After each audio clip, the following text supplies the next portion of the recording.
Kain tayo mga kapangit. Nangangalabit yung isa. Bawal naman sila neto kasi ano to eh. Malangsa. Sardinas kasi to guys. Sardinas kasi to. Pag isda, pinapakain ko yan sila. Pero pag ganitong sardinas, hindi kasi malangsa. Dami na lang nakapila dito. Kapag break time na namin, pumupunta na sila dito. Kahit hindi mo tawagin, pumupunta dito. Kasi ano, matatalino yan eh. Alam nila kapag break time.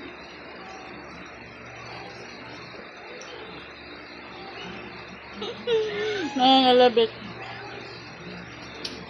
Tapos naman ito.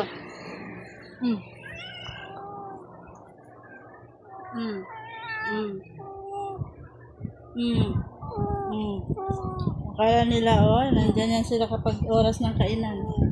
Nangihingi. Mga matatalino yan eh.